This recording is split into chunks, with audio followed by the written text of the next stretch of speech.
C'est quoi la différence entre l'admission de plein droit au séjour, l'admission normale au séjour et l'admission exceptionnelle au séjour?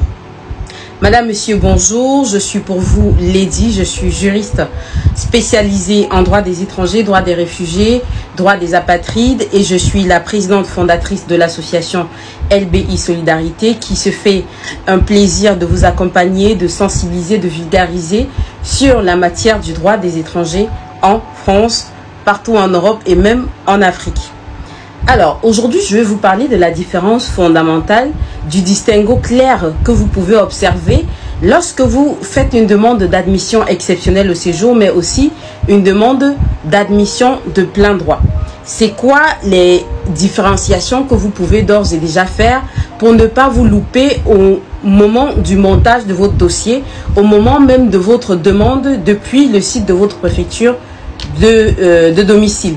Voilà, donc restez juste connectés, je vous fais la liste des différences point par point. On y va, c'est parti. Il faut noter tout d'abord que l'admission exceptionnelle au séjour, appelle communément l'AES, c'est une procédure particulière d'admission au séjour en France. Ce qui revient à dire à contrario que son admission n'est pas de plein droit. Ça veut dire que ici, le préfet use de son plein pouvoir discrétionnaire pour vous délivrer un titre de séjour lorsque vous faites partie de ce qu'on appelle une demande d'admission exceptionnelle au séjour. Le préfet peut vous donner ou pas. Donc, c'est exactement ce qu'on appelle du cas par cas. Le préfet analyse votre situation. Donc, à la lumière de l'article ou des articles 3 et 8 de la Convention européenne des droits de l'homme et des libertés, mais aussi à la lumière de l'article L435 et des alinéas que je vous cite habituellement ici, dont j'ai pas souvenance. Donc, le préfet n'est absolument pas obligé de vous délivrer un titre de séjour en cas de demande d'admission exceptionnelle au séjour. Il faut vraiment partir de ce postulat-là pour mieux bétonner votre dossier. Si vous perdez et que vous dites que vous êtes dans une admission, sur une admission de plein droit au séjour, vous risquez de passer complètement à côté.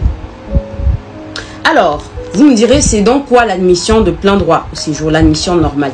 L'admission normale au séjour concerne en général les cas où on parle de critères d'admissibilité normale, où on a par exemple un Français qui est partie prenante au dossier, lorsque vous êtes par exemple conjoint, conjoint de Français par le mariage, par le PACS, parent d'enfants français, et bien là on est sur ce qu'on appelle une admission de plein droit au séjour. Le préfet en est lié. Donc il est complètement en droit, lorsque vous observez l'ensemble des conditions qui vous sont requises, eh bien le préfet est obligé de vous donner un titre de séjour. Cette différence ressent également dans la durée de traitement des dossiers en préfecture.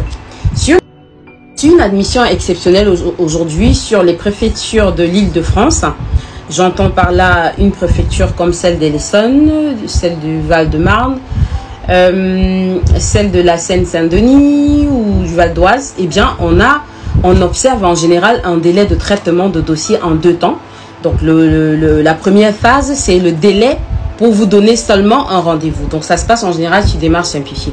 Une fois que vous avez rendez-vous, ça se passe également sur la préfecture de police de Paris, sur la préfecture des Yvelines, où on vous met un formulaire en ligne à remplir et à renvoyer. Ou alors ce sera sur démarche simplifiée.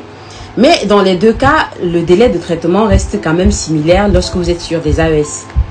Lorsque vous êtes sur des demandes de plein droit, eh bien le délai de traitement est drastiquement amoindri. Donc on passe de 16 mois annoncés sur l'Essonne, 14 mois annoncés sur le Val-de-Marne, à 2 mois, 3, 4 mois pour vous donner un rendez-vous. Et donc dans un deuxième temps, dans un deuxième mouvement, traitez votre dossier une fois que vous avez déposé le jour du rendez-vous. Donc il faut vraiment plus mélanger. J'espère que c'est plus ou moins clair pour vous. Si ce n'est pas le cas, je vous invite à me contacter sur Instagram LadyB officiel sans le tirer du bas de 8 parce qu'il y a un faux compte sur Instagram. D'ailleurs, je vous invite au passage à signaler ce compte et à le bloquer parce qu'il se fait passer pour moi. Il recopie l'intégralité de mon contenu. Il reposte tout ce que je poste, tout ce que je crée. Et c'est complètement injuste. Donc, je vous invite à réagir par rapport à ça aussi. Donc, n'hésitez pas à me contacter via le numéro WhatsApp que je vais vous laisser juste là. Et je me ferai un plaisir de vous accompagner et de vous répondre.